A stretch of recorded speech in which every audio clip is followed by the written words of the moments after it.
We'll talk about classes and objects briefly. We will also talk about methods, naming conventions, Java program structure, and packages. So let's get started. First of all, what is a class? By definition, a class is a blueprint to create objects. So what is an object? Also by definition, an object is an instance of a class. So these are technical definitions. Let me give you an example to make everything clear. Suppose that we have a factory, and this factory produces cars, okay? So in order to be able to produce a car, we should have some characteristics or properties for each car. So this factory contains the properties or characteristics of a car.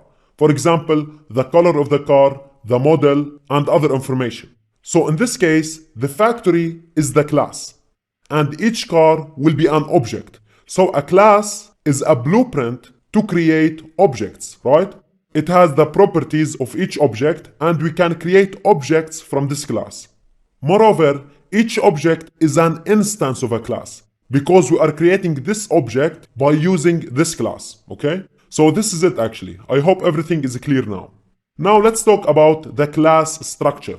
So how do we create a class inside Java? It looks like this. We will use the class keyword, and then we will put a space, and after that we will type the class name. And this name over here can be anything. We can give any name to our class. After that, we put a brace and we close it. And inside these braces, we will put the code of the class. So this over here is called a code block, because it is a piece of code surrounded by braces, alright? So of course, in here, we're going to write Java code, but just for explanation, I wrote code block, okay? Now, as I said, this over here is a keyword. So it is related to the syntax of Java, to the grammar of Java. And actually, all you see over here is related to the syntax. Let me explain. Java knows that whenever we write the class keyword, we will leave a space and then we will type the name of the class. And after that, we will put the braces and write our code. So this structure defines how we create a class in Java. So in other words, this is the grammar of how we create a class in Java. So this is syntax, okay? Perfect. Now let's have a look at methods. Of course, we will talk about methods later, but I just want to give you an idea. So a method is a group of instructions to do a specific task. So let me give you some examples. We can write a method to add two numbers. So we will write some code, and this code adds two numbers together, okay? Just that. And we will group this code inside a structure in Java, and this structure will be a method. So this method has a specific task, which is to add two numbers. Another example, we can write a group of code to say hi to the person that is using our program. So this group of code will be a method, and it has a specific task, which is to say hi to the user. Another example, we can write a method to get the user's name. So we can ask the user for his name, and then he will give it to us. So also, we will group all the instructions together, and this will be a method which has a specific task. Okay? So everything will be clear in the future whenever we try some examples. Now in Java, we have a special method called main, and we will talk about it in a little bit. For now, let's see the method structure in Java. So how do we create a method in Java? What is the syntax or the grammar used in order to create a method in Java, okay? First of all, each method consists of four main parts. Let me show you. First of all, we have what's called the return type, and then we will put a space, then we put the name of the method, and then we put some parentheses like this. Inside the parentheses, we will put the parameters for this method. Parameters are some data that are given to the method, and the method uses this data inside its code block. For example, suppose that we want to write a method to print the username, okay? So the parameter in this case will be the username, because it is the data that we want to give to this method, right? And inside the braces of this method, we will write some Java code to print the username, okay? So this is it. And the code block in this case is called the body of the method. And it is put inside braces, as you can see, alright? So now let's have a look at this note. Every method is written inside a class. Okay, so we cannot create a method without creating a class. And of course, this is inside Java. So you can think of a class as a container of methods. Okay, now we will see how we can call a method. Now, what is calling a method? It is basically using the method. For example, suppose that we want to use the method that prints the username. So in order to use it, we should call it. And now we will see how. We will put the method name followed by the parentheses, and inside the parentheses we will give the method the parameters that it needs. And after that we will put a semicolon, because calling a method is a statement in Java. So each statement ends with a semicolon. For example, suppose that the method that prints the username is called print. So we will type print and then we will open parentheses, and inside the parentheses we will type the name of the user. Okay? And after that, the code block of this method will be executed. So the body of the method that we wrote using Java will be executed. So in this case, the name that we gave as a parameter will be printed. Of course, later on, we are going to learn how we can print things using Java and everything. But now, I'm just giving you an idea. Now let's have a look at this node. The main method is automatically called when we run our Java program. Okay? So the main method is a very important method that should exist in every Java program. And whenever we run the Java program, this method is called or used automatically. So the main method is the first method that is called, and it is the starting point of execution of our Java program. And we cannot have a Java program without a main method. Okay?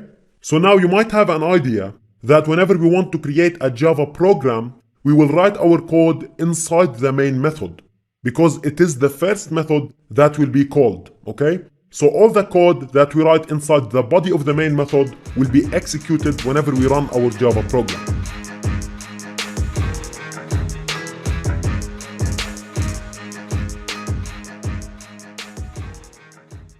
Let's see what are access modifiers. Access modifiers are keywords that specify how to access classes and methods. And this is discussed later.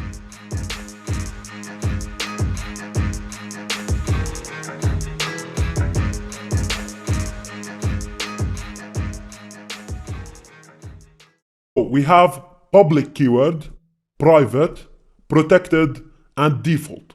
I just want you to get an idea, because as you see in a little bit, these keywords are used in a simple Java program. And as I said, these will be explained later in OOP. So for now, just know that we have a public, private, protected, and default keywords in Java, and these keywords are access modifiers.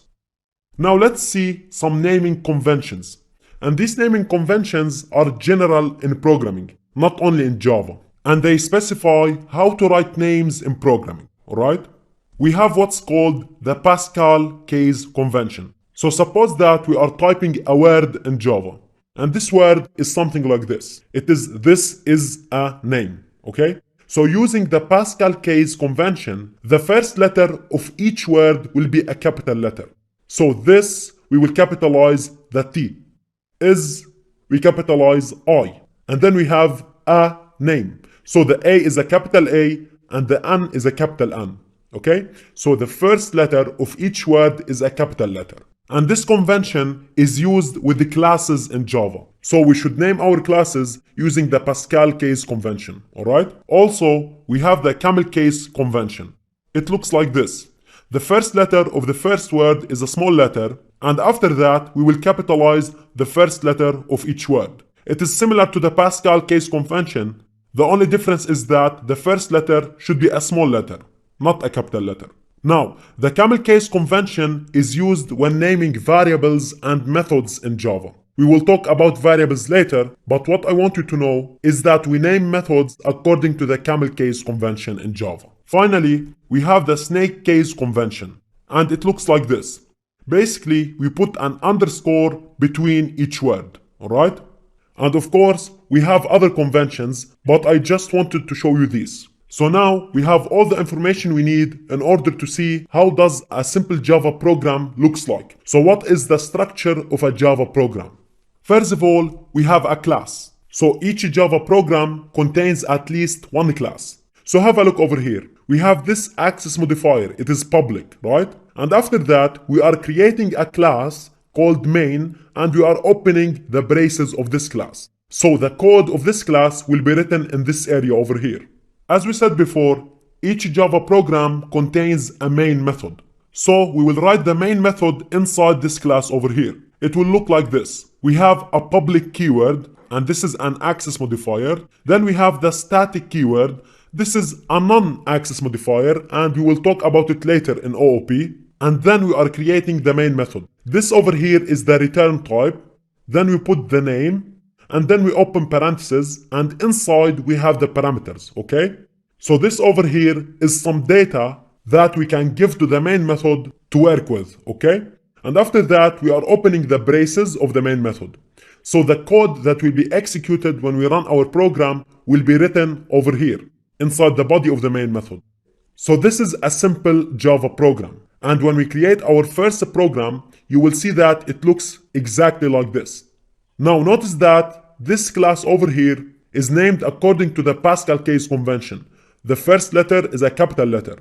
And have a look at this main method over here. It is named according to the camel case convention. The first letter is a small letter.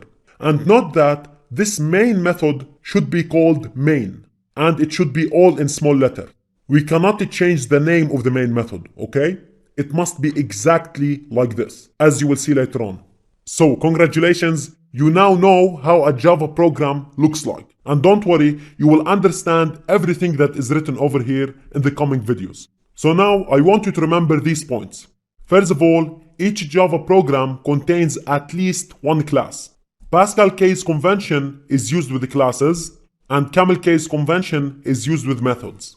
A method exists inside a class, and the main method is the starting point of execution of our Java program. Alright? So now we will talk about packages in Java. A package is a container for classes.